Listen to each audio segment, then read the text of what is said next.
How's it going, everyone? Parth with Atlanta JDM here to show off another one of our imports, and this one I have actually already done a video on. It is kind of crazy to think that I drove this truck in Japan and now I'm literally driving it in my stomping grounds right around my house. But this is Andrew's custom ordered 1995 Isuzu Elf work truck, and it's just crazy that I've driven it in two parts of the world. We'll do a quick little lap. This will probably be a short video because, again, I've already done a video on this. I did some driving in Japan with this. I'm probably not going to do driving in this video, mainly because my GoPro died. I'm like infamous for all my technology failing me, and because it's not really necessary. I've drove in Japan. That's a way cooler video. You can watch that on our channel. The scenery is a lot better. It's different. Driving wise here, I have not taken it on the interstate. I mean, we're not doing that. You could if you wanted to, but this car or this truck is not for 285. If you've ever been on 285, you know, US standard highways are a little more dangerous than driving in Japan. They're very, you know, very cognizant of the speed limit there. But a couple of things about this truck, Andrew, I'm gonna, you know, this is your video essentially. It's here in the flesh. It's real. I'll be delivering it to him tomorrow. We've had to make some other arrangements for the registration. I don't want to make this video about registration and K trucks and all that stuff. I know it's an ongoing issue in Georgia. It's been like that for 4 years. I've been having to deal with it by myself up until just as of late. We're in the midst of some type of legal battle, but you know, again, it's the government. They're just going to drag their feet, take their time. I don't want to name call, but it's really frustrating to have to deal with complete morons at the Georgia Department of Revenue who can't look at the paperwork we give them, who don't want to listen to any explanations. It's just a flat out no, because they just don't know how to train their personnel. They're basically saying this is unsafe for the roads. It's a K truck. They're referring it to and comparing it to a Honda Acti and Subaru Sandbar, etc., etc. I got escorted out of the DMV because I was trying to explain to him calmly that it's not, and that lady basically, her last words to me was, "I'm done with you, like, just go." And I looked at the security and they looked at me, and I was like, well, I need to know what criteria I'm not meeting for you to not give me my title.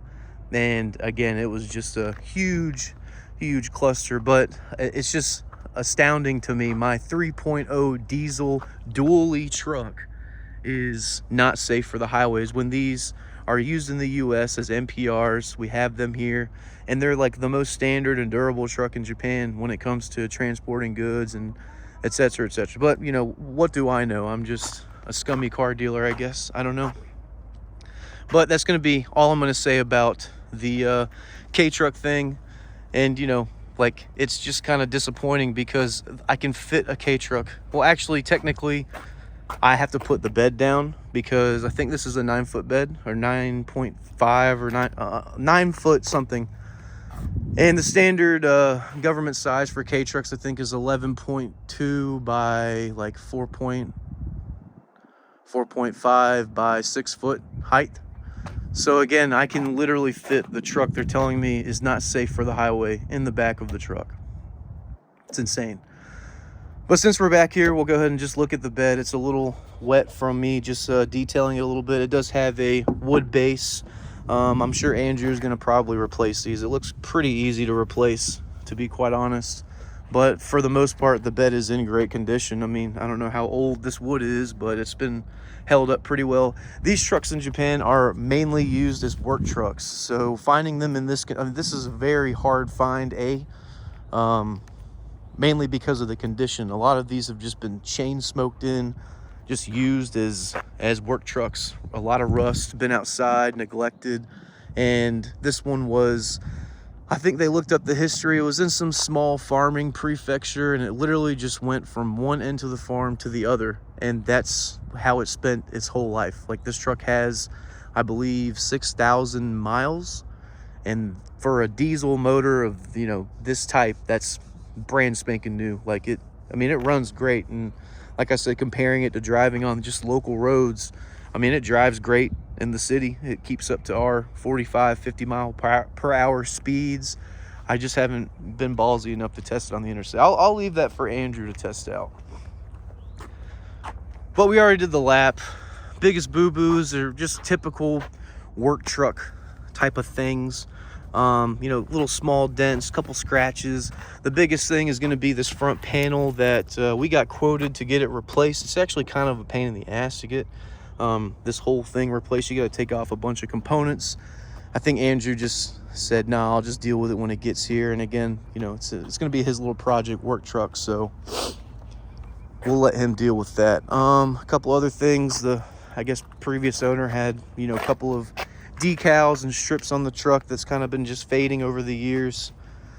Luckily enough, this, aside from very minor surface rust on some parts of the truck, no rust on this thing. And it was very well taken care of while it was in Japan and being used. Some of the decals in the back. Isuzu Elf, 1500 kgs. I think K trucks have like a 600 or 500 limit. And then you've got the dually.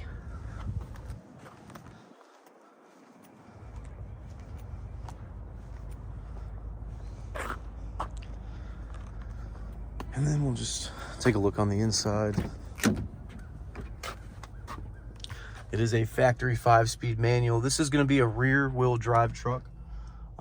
Finding 4-wheel drive diesels is becoming very, very difficult. Again, we can find them, but they're not going to look, that interior is not going to look like this. It smells nice in here. It doesn't smell like cigarettes. Headliner's in good condition. The cloth is all in good condition. Foam is really nice. It's a little dirty from my feet driving around, but then you can see right there. I'm going to show you 9,223,000 kilometers. Or like right at 6,000 miles, so really, really low mileage. It does have ice cold AC. I said it in Japan, I'll say it now. It is some of the iciest, coldest AC I felt from a JDM ever. It's kind of surprising. It's the ashtray. One of my favorite parts in all JDM cars, cup holders. I love them. Haven't tested the radio. I highly doubt it works. It does have door speakers, but again, I would imagine they're just the same age as me, a little younger, if not. Let's see what else. Just go on the other side real fast. Again, really short video. It's just kind of showing the car here, the final steps of the custom order process.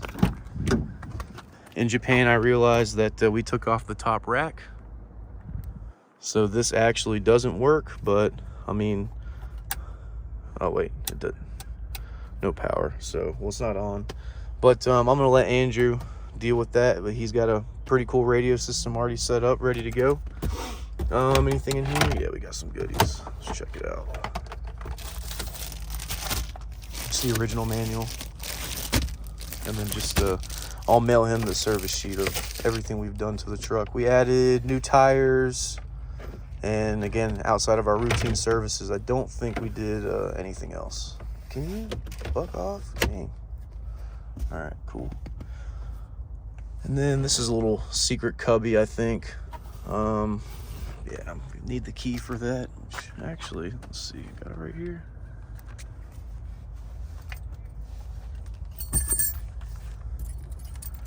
Any key will open it. Yeah, just. Oh, that's your fuses, I think. Yeah, looks like it. Lock that back up. Oh, well, I'll do that after the video. And then your engine is going to be right here. Cab over. 3.0 diesel, and it drives like a diesel, runs like a diesel, smells like a diesel. Basically gonna be used as a work truck once Andrew takes possession of it, and this is literally the definition of work truck.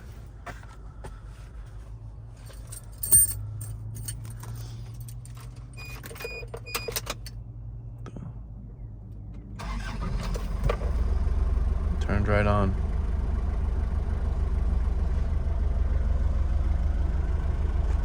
Again, just really impressed at how well maintained this is, and really just how clean it is compared to the probably 5 or 6 we looked at before this.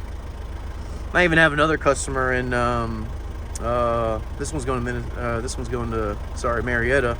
Another customer in Maryland who's getting a Nissan Atlas, probably going to have the same issue with the titling thing, but that one's a 4-wheel drive diesel, and compared to the interior, it's literally like it's rough because it was used as a work truck, you know.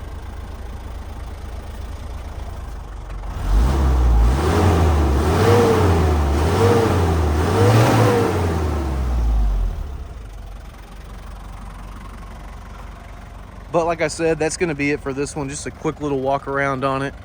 And if you are interested in placing a custom order of your own, feel free to check out some of the links online. We got some links below. If you have any questions, just feel free to reach out. We're happy to help. And I guess we will see you on the next one.